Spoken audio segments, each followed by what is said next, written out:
Hi V, how are you? I'm doing great, Donna. How are you doing? I'm doing good. It's good to see you. Good to see you too. And I'm actually really looking forward to today's podcast. Really, really looking forward. Me too. I'm very, very excited. So I'm just gonna go ahead and get started because we want to use the most amount of time we can use. But let's get started, guys. Welcome to Approaching Your Future with your hosts Dana and Victor, where we take steps forward towards your goals. And today we'll be discussing a really, really interesting topic. We're going to be talking about family constellations with Patricia Belda. So we're going to be introducing our special guest, Patricia Belda, right now. Hello, Patricia. How are you doing? Hello, Victor. Hello, Dana. Thank you for being here, Patricia. It's so good to see you. I thank you for this opportunity. I'm very happy to be here too. Of course, of course. So right off the bat, we want to get started with a bit of the theme. For those who are listening to us right now, we're talking about family constellations here with Patricia. And before we even get towards the topic and really the meat of what family constellations is, let's get to know a bit more about Patricia. Patricia, can you tell me a bit about yourself and how you got to? I mean, what was the journey to get all the way to holding workshops for family constellations? Well, this is a, it's a very special question, and it's a very good question. What is a journey? It's long. It may have started even before I was born. Um, in regards to approach, I've been invited 7 years ago for the first time to bring this work to the school, which was an honor for me. And it has been since then. I'm very thankful for the school, for the opportunity. And then also admire the school for looking at students in a broader way. It's not only about learning verbs and words and language. It's a lot more. And that's what it is if you want to reach our goals in the future. We started right now in the present moment. And what we see in family constellation, it is exactly what I'm saying is the moment, the picture of the right here now. And I had my first experience in this field how many years ago? About 14 years ago. And I was very married with kids. I had already a path in my life, but I was looking for the new things, the new path since I was born, I think. I'm the last child of 3, and I was born in Brazil. But just before college, I left my hometown. I went to a big city, and then I left the country, and then I came back. So I was looking. I lived in France after I graduated because I wanted to learn new languages. I've always spoke English and I wanted to learn French. And then I went back, always learning. And I finished my school. I was in the field of health, but I dedicated most of my life after school to fashion. That was a passion that I followed. But then a few decades after that, I went back to school again for my master's degrees and MBA in Brazil. I lived in the US, meanwhile, for about 5 years. And family constellation came to me when I was searching. I was really searching for answers.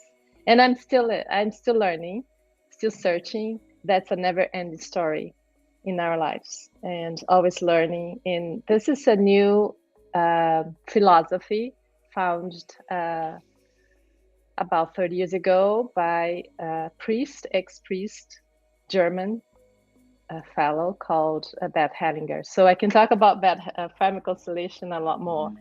And also talking about it, I think it's probably our mission today. is we can spend the whole day here talking about it, but it has to do with an experience, has to do with living it and feeling it, and it's not a mental understanding. It's very different than how we learn a language, for example, or a subject or math. But we can give it a try. And well, about me again, I made many trainings in this field, and I got my master degrees again in Brazil with the Hallinger Schule last year, no, the year before, right after COVID. I never stopped learning. I was always in training, always learning something new. And the more I learn, the more I feel that I don't know anything. And this is what about life is. We know very little. And I have two kids. They're not kids anymore, adults. And I'm very happy to talk about this work because it has made a tremendous difference in my life and impact, and not only in my life, in the life of others who are around me. And I like to share it wherever I Great. go. And we love that and we appreciate that a lot. And we also appreciate that you're open to sharing with us a bit more about your work, your passion. And one of the first things that came to my mind is that when you're just describing a bit of family constellation as well as about yourself, and you've mentioned how it started even before you were born, and that got me really intrigued. That's a really amazing way to define it, and I would love to hear a little bit more about it before we dive into specific areas of family constellation.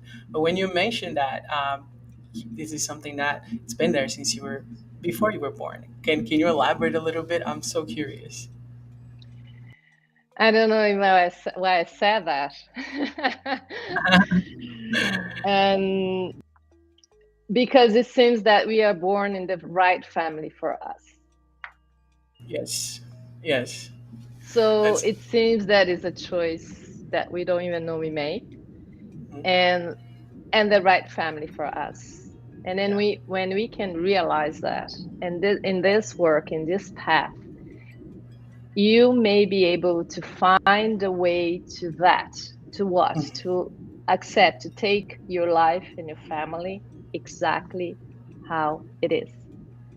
And that's when you gain strength. It's when you stop wanting more or requesting more or thinking that it could be different, or but that is from inside, not mentally. Mhm. So when you don't have any more requests about parents, grandparents, family, and everything else that comes with that, your country, when you don't have any requests and any complaints about where you come from, then you start probably living a lighter and more strength.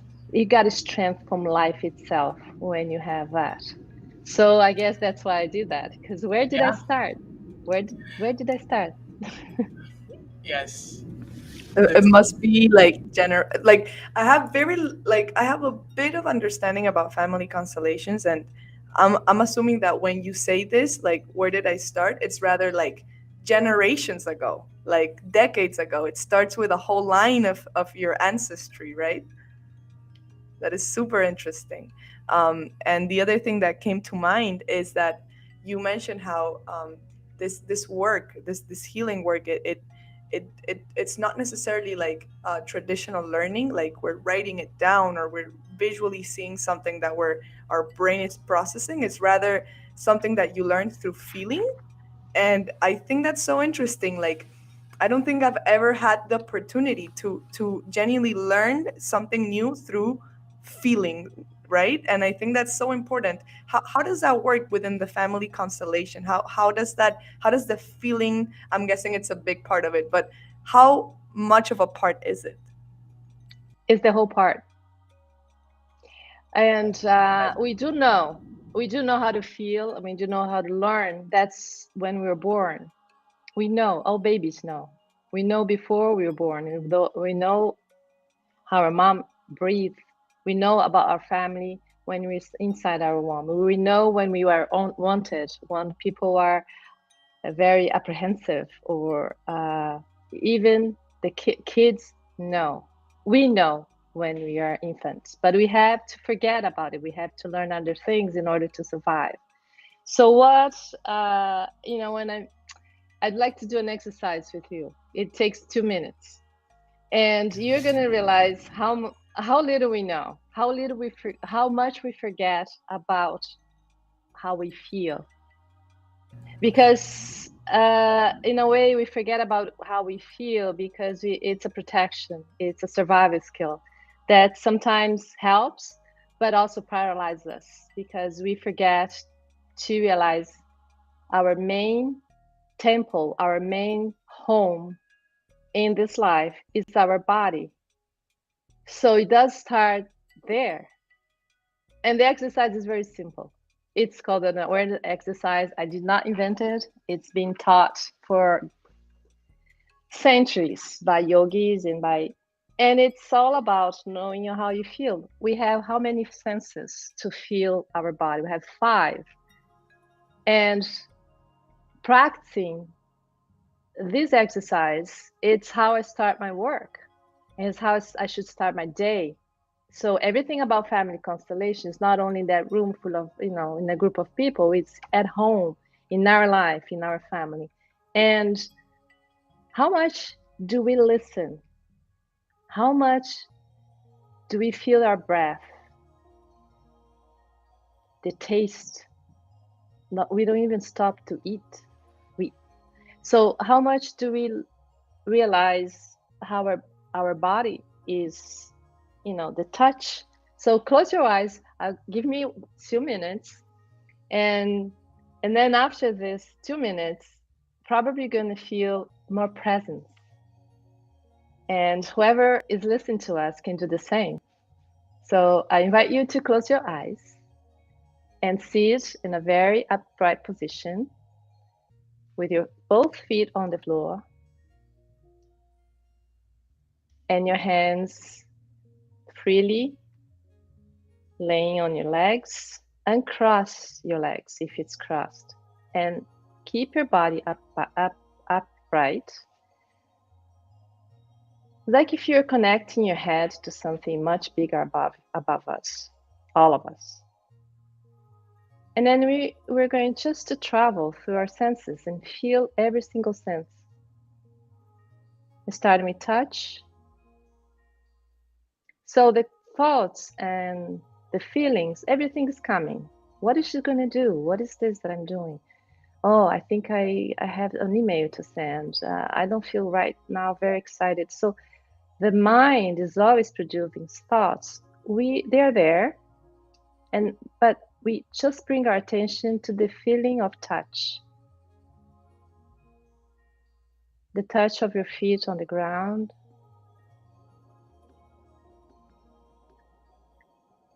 The touch of your hands over your laps, your legs. The gentle touch of your clothes upon your skin.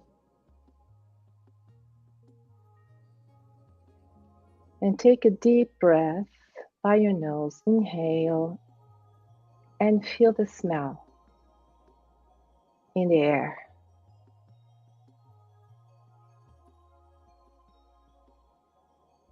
Exhale and inhale.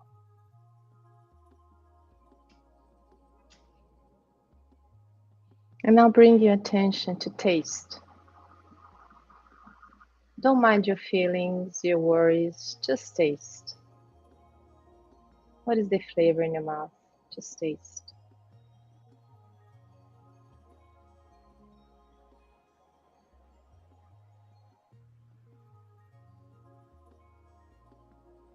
And now bring your attention to listening. Just listen. Listen to the sound of my voice, of music in the background, if there's any sounds around you. Just listen. Be aware of what you can hear.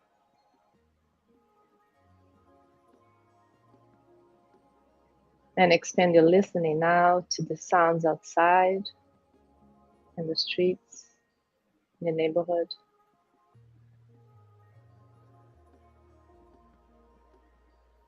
No judgments, no interpretations, just listen. Listen to the silence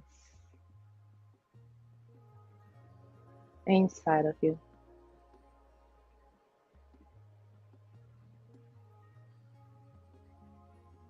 You observe any tension on your body. If there's anything, just observe without judging.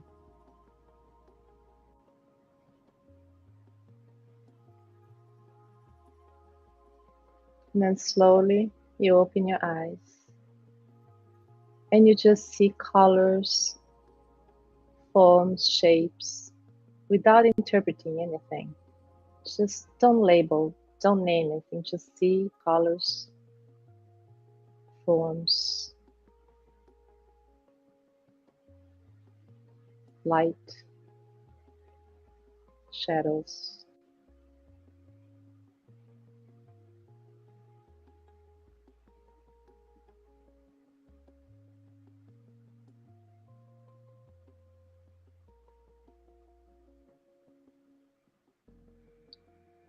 Just that awareness bring us together for here and now, connected to all our senses, our bodies, and to each other, fully present.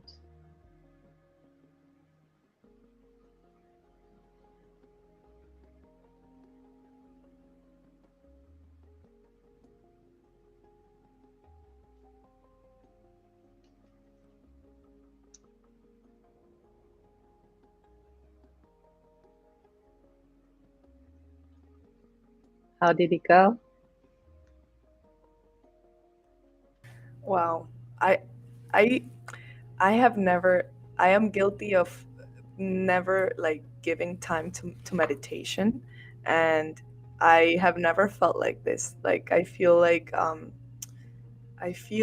I am very much here, but connected in a different way. Like it feels like if I am a bit more grounded. It's very interesting. I've never felt like this. I know V has more experience with meditation though, right, V? And this is not even a meditation. Usually you need a mantra, you need more time. This is just our awareness. It prepares you to that state of being fully here. Yeah, But it's a step. yeah, yeah.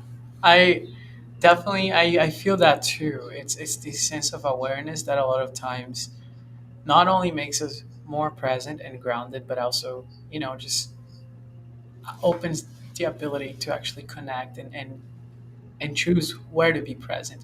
I think a lot of times we're so busy with our everyday lives, and there's so much stimulation that you don't really think of you know you don't really think about rationalizing about your senses and how you really feel internally, as well as your surroundings. So I see that as a huge benefit.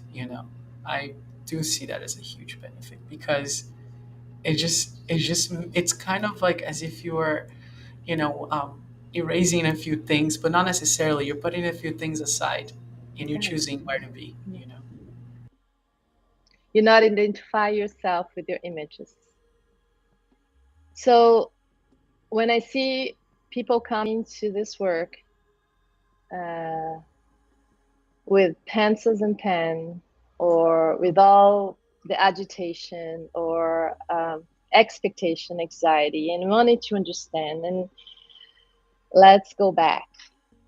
So there's nothing that's gonna help.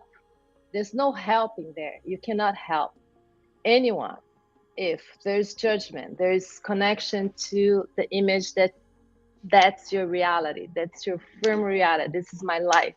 That's what I live. This is genetic. It's in my cells. So it's a fate. I cannot. Well, there are fates. There are the situations that you cannot change, but there are those you can. And what you can is the images of yourself. We know ourselves very little. And family constellation can give us a way of support to self-awareness, to self-development, in a way that this is the first step to disconnect to the images, to disconnect, not to erase, as Victor said. We don't, they're there. They're there. Our life is there as it was. But I don't think family constellation can work for anyone. It does not work because there's so many steps to go into receiving that benefit of this work.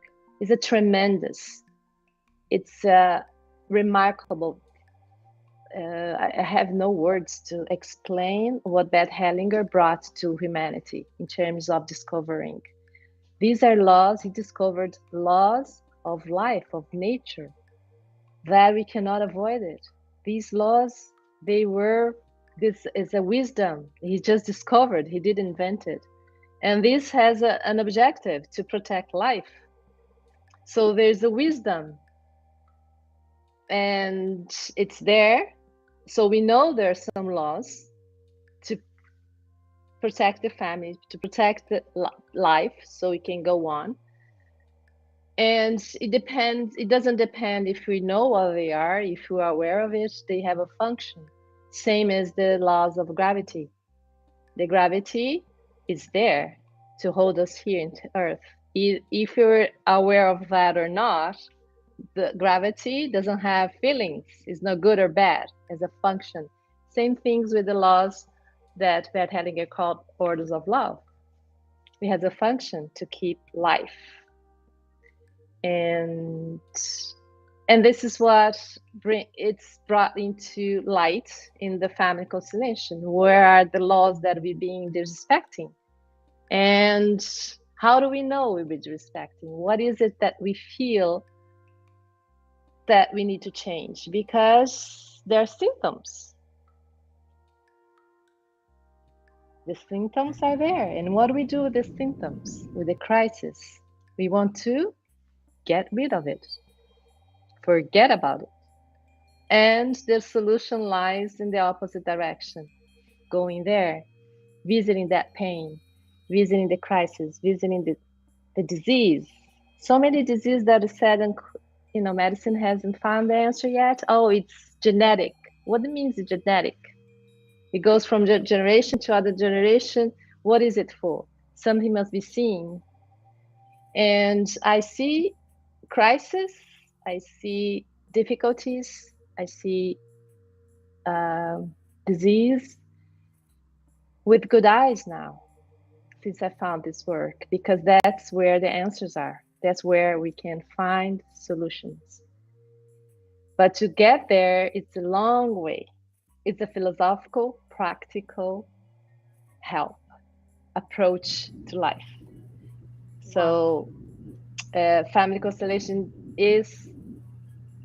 evolves phenomenology in which people say, oh, there's so many energy between us, and how do we feel? Okay, what are we in fact? No? Energy. Of course we are energy. Of course we're connected to each other. So that is very obvious in the family constellation, how that is there, because someone can feel exactly the way another person feels. And that's how the help comes, because we can together realize where all the entanglements that, in our lives, where they really are. We feel some symptoms, but the symptoms are just the tip of the iceberg. The symptoms are sometimes the trauma, psychological issues, but in family constellation, we go much deeper. And it's not replacing other forms of help. It's just helping others to help in a deeper way. So it's not that, from now on, it's only family constellation for everything. I don't take my medicines anymore. I don't go to, all the therapies are nonsenses. No. It's very serious. It's very serious. So there may be irresponsible work or use of this work. And the person who does that is taking risks with himself or herself. Because in an ultimate situation, family constellation is dealing with death and life, and is That's looking at it in a very practical way, because we come and then we go. And what do we do in that interval, that period of arriving and living in life? Seems simple, right? Yeah. very, very interesting. I, That's super interesting, Patricia. yeah. I was thinking, I mean, like, I think that the idea that we are, I guess, like beings of energy and like always entangled, I think that it's so true. I mean, like, I see it myself as well. And I am, how do, like, I guess a couple of questions come up in my mind as we're speaking. Um, you mentioned a bit about like orders and respect. And I wonder how that comes in. I have heard before something along the lines of like, respecting every child that is born, despite of if the child dies or not, or something along those lines. But I wonder if we're talking about the same thing, or if it's something that's different. Yeah. It's yeah, it's one of the things. All these orders that I name, we can name orders of love or laws of principles of life. They are basically three so far, and one of them is exclusion or belonging. That speaks to me actually a lot, Patricia, and for family reasons, you know. Um, I guess when we're growing up, we're looking always for a sense of belonging or for some sort of acceptance. I guess when we're kids, we don't really know what are the causes of conflicts and many other things that might happen in our lives. And I guess one of the most innocent ways is to always go to the first thing. Let's say if I'm a son of the second marriage of my father and I don't necessarily feel accepted by his family, I will always try to find a problem in me or use the awareness of that I have to really go backwards and be like, no, but that's that's me. And a lot of times we forget these things, but they're still with us. And They that are would be always the with first us, thing. yes. Yes, yes, And most of them, we're not aware. We have no consciousness. And it's amazing how this work can bring light to things that it's in a different consciousness. It's not in the family, what the family knows, what's what's seen already. It's in a different consciousness, I'd say. yes. It's not in our individual consciousness, the family, or even spiritual. But that is the first rule or principle in life. Everyone has the right to belong. No one can be excluded or forgotten, or and there are places. So the first child, the second child, the first husband, the second husband, the first wife, second wife, first child, second child. Everyone has a place, and nobody can be replaced or forgotten. If the person became crazy or is alcoholic or is a person that causes too much trouble or an assassin, everyone has a right to belong. And even those who are the black sheeps, those are the ones who probably they're announcing in the family there must something must be seen. Yes. And that is the first person who is taken out, it's forgotten, and nobody, a suicidal person, someone who has gone. So when they're suffering, what we try to do, we try to forget, exclude, and that person is going to be represented in the next generation as a feeling. The way that person feels, someone is going to represent in the next generation, because that person needs to be included again. So there are many factors involving, many dynamics in terms of that one specific law. There are others. It's an order of arrival hierarchy. It's very easy to see that in a company. If the people who arrive the last in the company, they may even know more. Company is also a system, right? They can come and just forget about everyone who's been there before or in a group. No, the last one to arrive is the person who knows less. Obviously, in a company, there's uh, skills and other things, but still there's an order of arrival.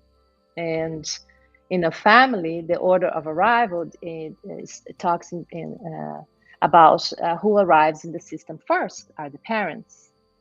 So when the new system is formed, the parents equally arrive together. So they know more.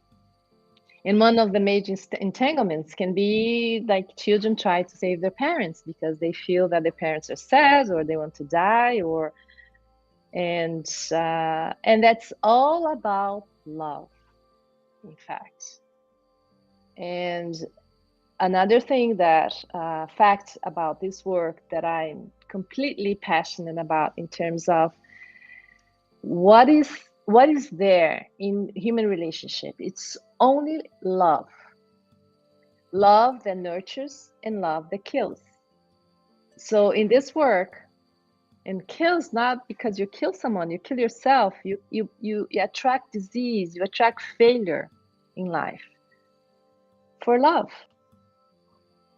To it seems funny, weird, it's strange, but it is. How can you be happy and successful if your mother is not, or if your father has never been successful with women, or had never a good relationship, or so many other examples, so many other examples.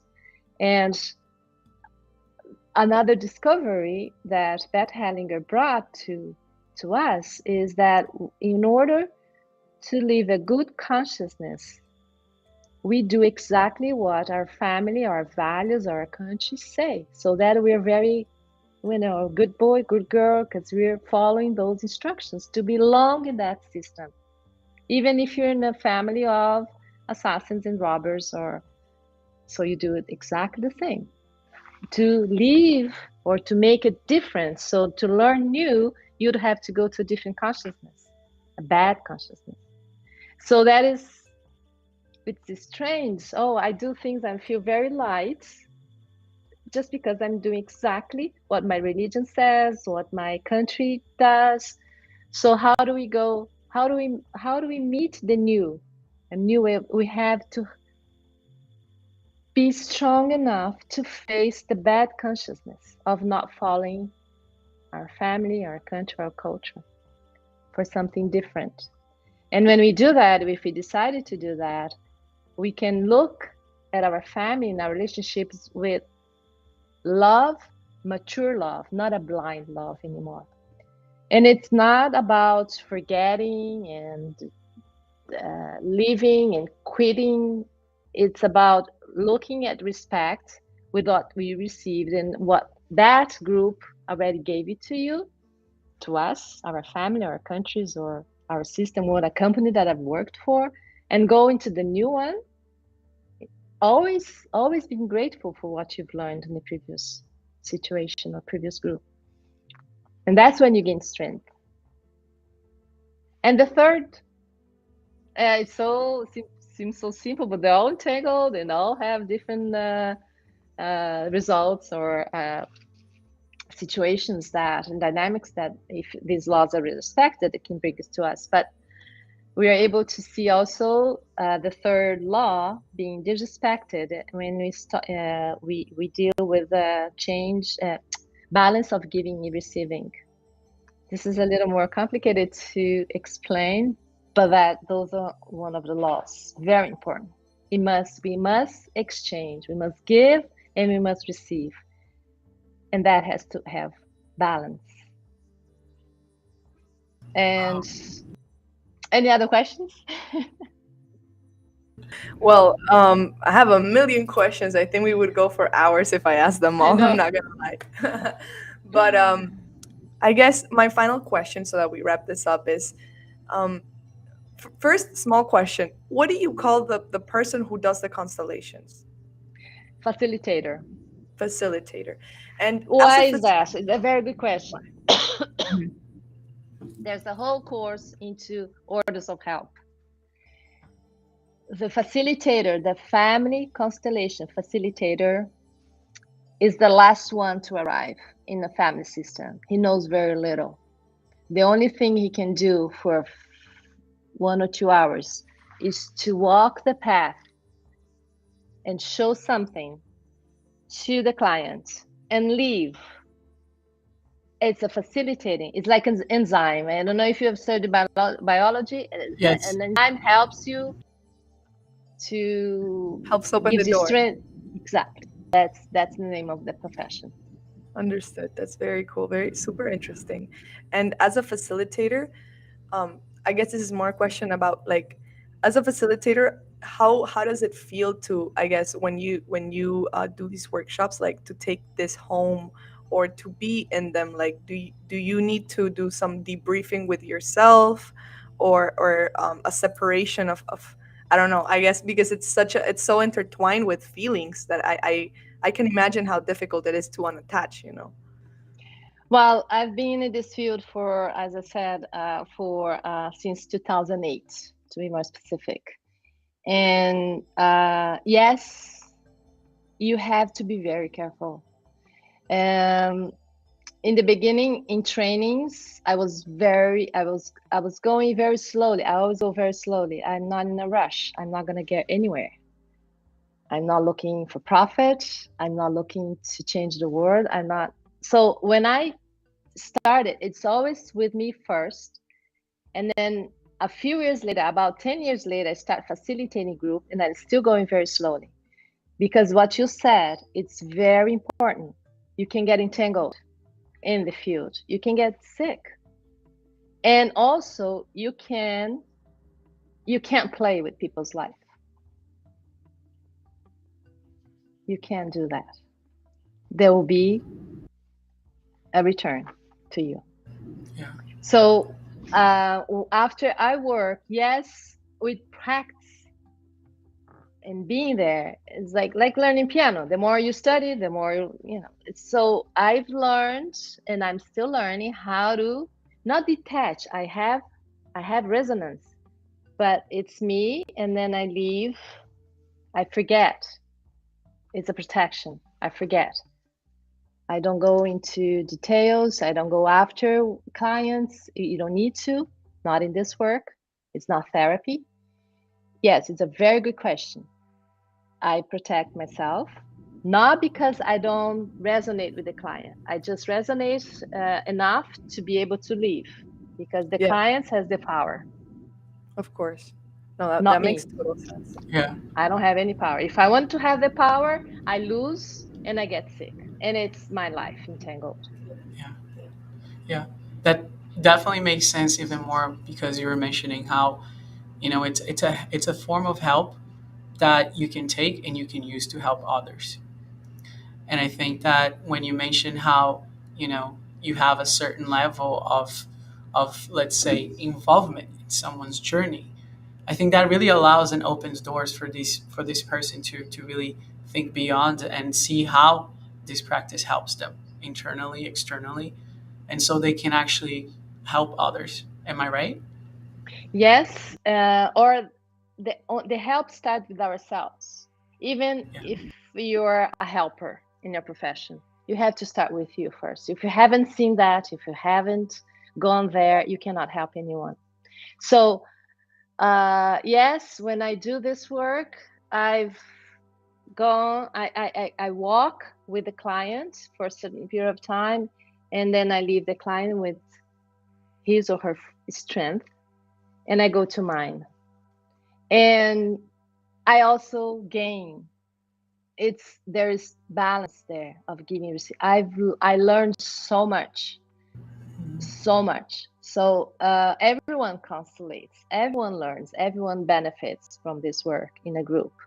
If first you have that um state of being present that we practice a little bit in the beginning, that's mandatory.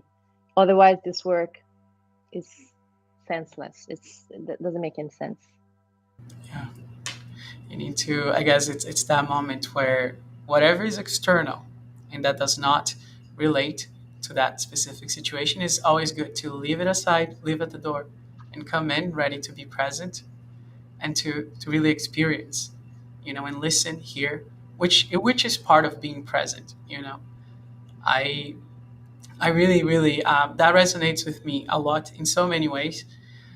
Even more because I've always followed a philosophy of, if you plant good things, you will harvest good things.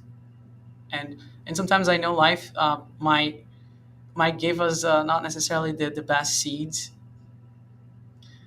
but I guess those are moments that we use the self awareness and inner reflection to really know, is that really a bad seed, or is that really is that really part of just my process? What's the consequence of things that I'm doing? You know, I do find that I mean, I'm a very reflective person. I'm always thinking in retrospective a lot, and with those things too, related to family and so on. So I do think that this type of work resonates a lot with me. But then it comes my one of my questions. One question. Other than people, I mean, in my case, I do see a benefit into learning more. But who else could find a benefit in family constellation? I just want to go back to one thing that you Of course, said. It of caught my course. attention. Yes, Every seed is good. yes, Every single seed in our life is good. The life is there. So everything else that came with it, that's what I said in the beginning, is right for us. There's no bad or good thing. There's no bad, there's no good seeds. They're all right for us. yes, And who could benefit from this work? Anyone, at any age. And why anyone? Everyone has issues. Everyone has issues. Either you want to look at it or not. That's the difference. So in a group, you can have 10, 5,000 of people. Everyone has issues, even the facilitator. So we all equal. We all in a situation to help each other. Yes, we can help each other to grow. It's a personal development. And then, and if you ask what we are here for, why are we alive for? There must be a mission of a personal mission to make myself better as a person. Not that I'm bad, but grow. We talk about growth, never talking about good and bad.